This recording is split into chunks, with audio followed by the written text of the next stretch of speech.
boxing news. Okay, we'll start with this. Former WBC lightweight champion Delphine Persoon was in action this past weekend in her native Belgium, and she managed to get the KO win over Anna Lozano in a super featherweight bout. Persoon told the Belgian media that fight was her penultimate. For those not familiar with that term, penultimate, it's just a fanciful way of saying second to last. That was the second to last fight of her career, and I'm going to assume that the Alicia Baumgardner rematch would be the final fight of her career, provided that she even has it, sporting a professional record of 49 wins with 3 losses, no draws, 19 knockouts, having only ever been knocked out once in 52 professional bouts, and that was many, many years ago. 40 years old. She's been talking a lot about running it back with Alicia Baumgardner, who still is this division's undisputed champion, set to return to action next month on the undercard of Taylor vs. Serrano 3, opposite the ring, Jennifer Miranda, and what will be her MVP debut. The caveat with Delphine potentially facing Alicia again is that I don't think it's going to go any differently. I think if they run it back, Alicia's going to stop her. She's going to knock her out. She came very close in their initial meeting, and if not for a clash of heads, the contest would not have ended so abruptly. It wouldn't have resulted in a no contest. If they run it back, Alicia is going to stop her. Delphine is the World Boxing Council's #1 contender, so she is in line to get the fight. Though whether or not she actually gets it is another matter, because there's little to no reason for Alicia Baumgardner to stay in the super featherweight division. She may still be undisputed champion there, but there are no big money fights, no notable names there for her to fight. So it's possible that after the Jennifer Miranda fight, she might so decide to move up. Maybe she fights Stephanie Hahn in her lightweight debut. They are both signed to MVP. At which point, all the titles she holds in the super featherweight division would go vacant, and Delphine Persoon could fight for at least one of them against the next highest ranked contender, which would be France's own Elham Mekhaled, who Delphine Persoon has fought before and beat before 3 years ago in 2022. Ranked right behind Elham Mekhaled is Beatrice Ferreira, which doesn't even make any sense because Beatrice is IBF champion at lightweight. She shouldn't be there. Ranked behind Beatrice is Danilo Ramos. Maybe Delphine ends up fighting her. Maybe she fights Carla Torres. Maybe she fights Edith Mathise. The bottom line is, Delphine's best bet to retire off a win and retire as a champion is only if Alicia moves up and she has to fight somebody else for the green and gold title. And that is a distinct possibility, because I see no reason for Alicia to stay here beyond the Jennifer Miranda fight. All the big names have moved up and moved on. She might do that too. So we'll see what happens. Delphine Persoon, at 40 years old with over 50 fights, still has enough left in the tank to beat a certain caliber of fighter, but against an elite fighter like a Baumgardner, she's got no shot. She got bullied the first time they fought, and I think if there is a rematch, she'll just get bullied again. Men's super middleweight news: on the heels of the second press conference for Canelo versus Crawford, Canelo hopes Terence Crawford brings a good style to make a good fight for the people. Canelo Alvarez asked Turki El Sheikh during their press conference on Sunday to make sure that he and Terence Crawford fight in a small ring, September 13th. The Mexican legend implied that he is concerned Crawford will move a lot when they square off for Alvarez's undisputed crown at Allegiant Stadium in Vegas. Boxing's undisputed super middleweight champion was more diplomatic when Max Kellerman, who was announced Sunday as part of Netflix's broadcast team, asked Alvarez how he expects Crawford to approach him in the main event. Netflix will stream the event to their more than 300 million subscribers around the world, and at no additional charge, ensuring that this fight gets maximum exposure, but that also creates pressure for the fight to be good. There's a lot riding on the fight for the fighters, but there's also a lot riding on the fight for boxing as a sport, as a product.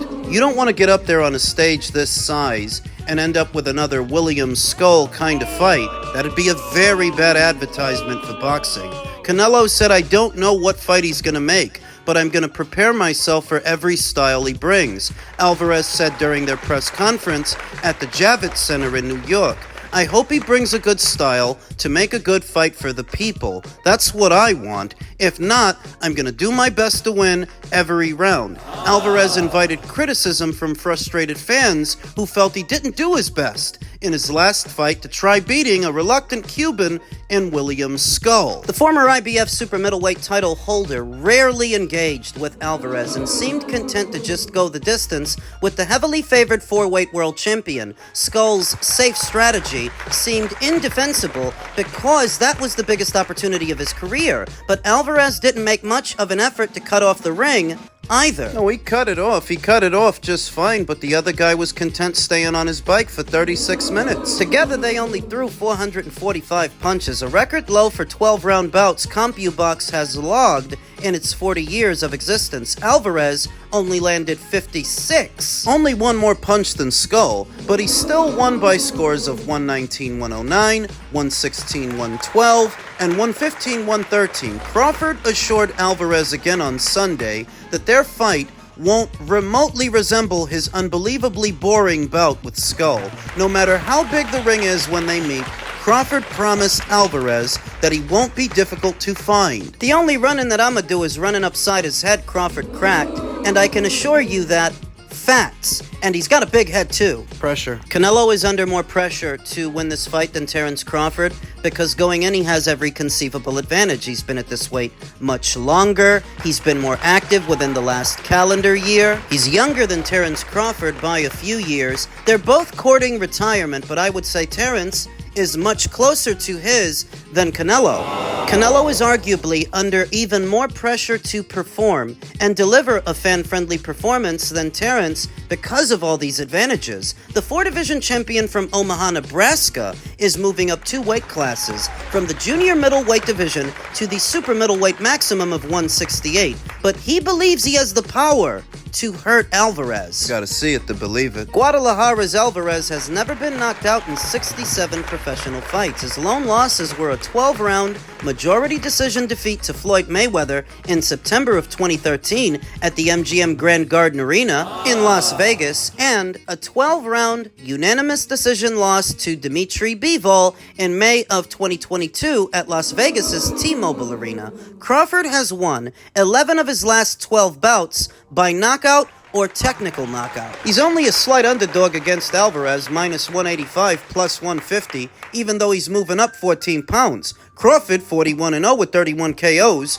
who will turn 38 a couple of weeks after they fight, exuded extreme confidence. He's ranked 3rd on Ring Magazine's pound-for-pound list, 5 spots atop Alvarez. But he is certain that will change come September 14th. When I win, I'll be at the top, Crawford said. Facts. When I win. Sure.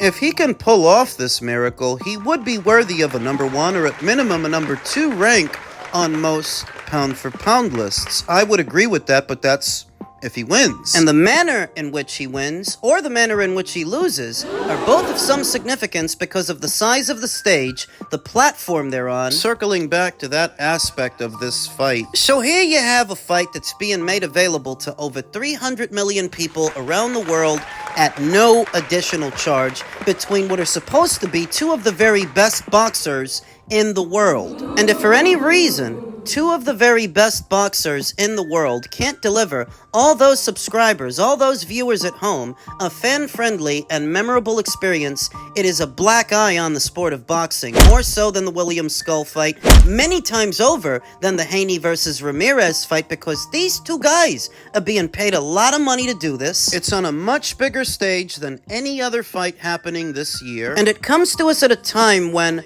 most of the major broadcasters in America have pulled out of boxing. HBO, years ago, NBC, Showtime, Fox. Still all those rumors about ESPN and their potential departure. That if this fight, for what Turkey paid to make it, is intended to represent the best versus the best, and boxing at its best, then it needs to be a fan-friendly experience. Otherwise, it's hard to imagine, moving forward, why anyone would invest in the sport of boxing. Why even bother? You put 2 great guys together, what is supposed to be 2 great guys, and you get a stinker. I remember after Maypac, after it had been built up over the span of 5 years. There were some people, they were not happy with what they got. They felt that the fight did not live up to the hype. Now, granted that some of those disgruntled customers were likely Pacquiao fans angry that he lost, but it wasn't just them. In a very general sense, the casuals were thinking that because Floyd is the best and so is Manny, you're going to get a Gaddy versus Ward kind of situation.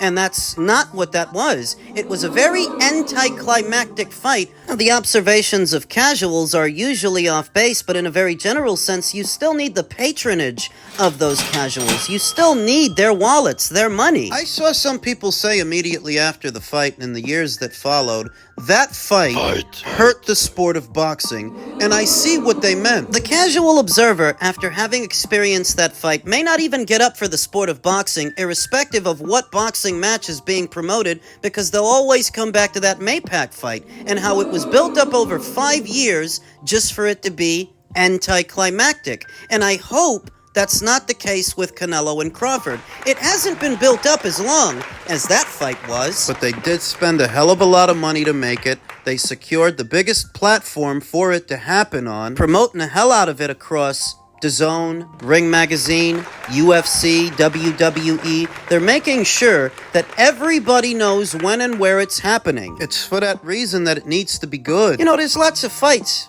that happen all the time, but those fights are not considered an advertisement for boxing, to where Canelo's considered one of the best boxers in the world, and so is Terence. And if two of the best boxers in the world can't deliver entertainment, then why bother with boxing? That's the danger. That Terence Crawford may just be showing up for a check, like Jermell Charlo and Edgar Berlanga. There's not as much pressure on him to win, and there's not as much pressure on him to perform. He ensures that he's not going to run from Canelo. He won't be hard to find on the night. But we've heard stuff like that before. Talking about a 37 going on 38-year-old fighter in what could be the final fight of his career, making an astronomical amount of money to do it, which could in turn lead to complacency. I don't need to go out there and kill myself. I'm going to make what I'm going to make irrespective of how I perform. That's the danger when Canelo Alvarez gives these guys an opportunity. They get in there and they're happy to waste everyone's time.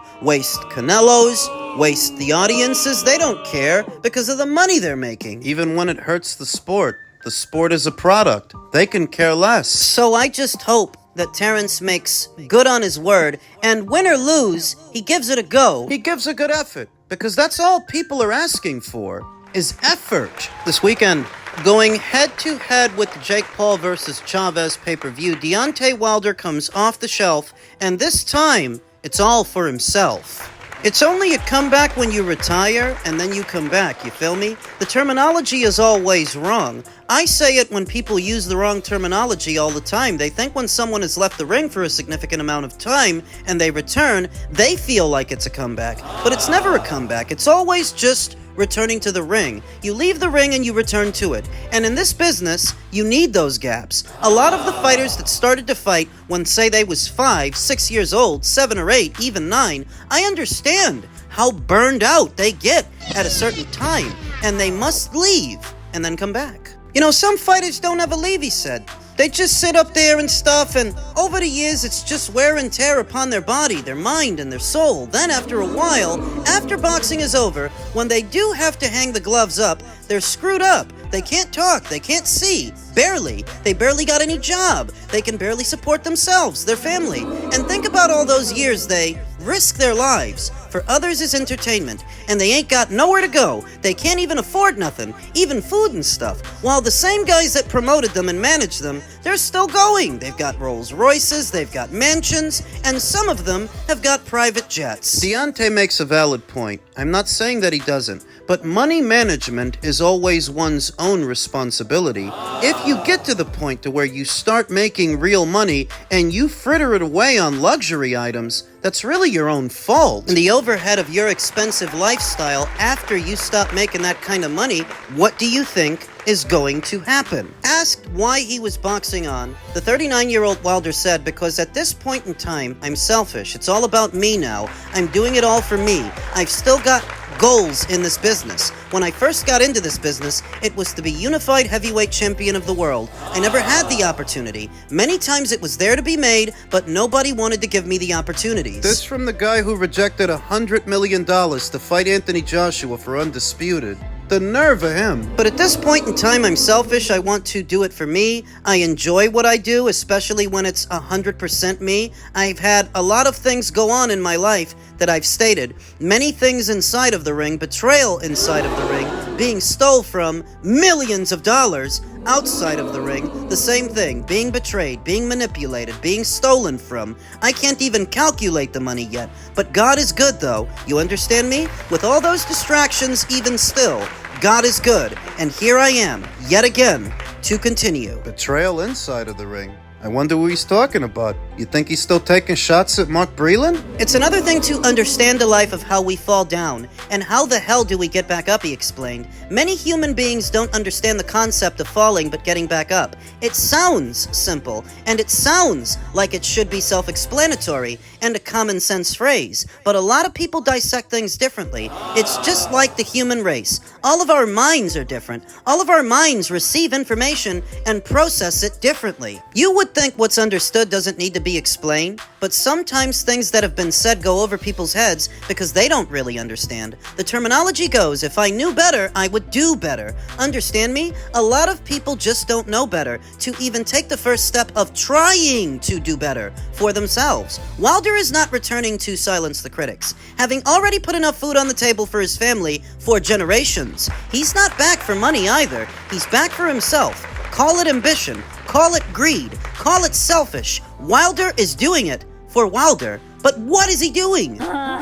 For this very first time in my life, I get an opportunity to say I'm selfish. I'm doing it my way, on my terms, for me. I've always had to do things for others all my life. I've always provided for others, protected others, nurtured others, and others' families, and so on and so forth. It's just never been about me. I'm a giver. I've always been a natural-born giver, never a taker. I don't know what it is to receive nothing, but my heart is pure, and I'm always giving. With that skill that you may have in yourself as well, people can take advantage of it. They can take your kindness for weakness, and I've had a lot of that done. There is no more. You can't say this ring return is for the fans because it's against the gatekeeper, it's against the journeyman, it's against the guy nobody really knows. And the fanfare for Deontay Wilder is not now what it once was. A few years ago, the fanfare for Wilder, most of it was all predicated on hate of Anthony Joshua. He didn't become popular until AJ became popular, even though he was around for years before Anthony Joshua. So now that the content creators and some of the bandwagon fans don't have that conversation to lean on anymore, fanfare for Wilder is not what it was, and I don't expect very many, if any, people to buy his pay-per-view, because that's what it is. When he says that he's back for himself and nobody else, I believe him. I believe he doesn't want to retire off of 2 consecutive losses to Joseph Parker and Zhilei Zhang. I believe that he wants to go out on a win. And against a journeyman-level opponent in a Tyrell Herndon, he should be able to. Because if he can't, then he shouldn't be anywhere near a boxing ring.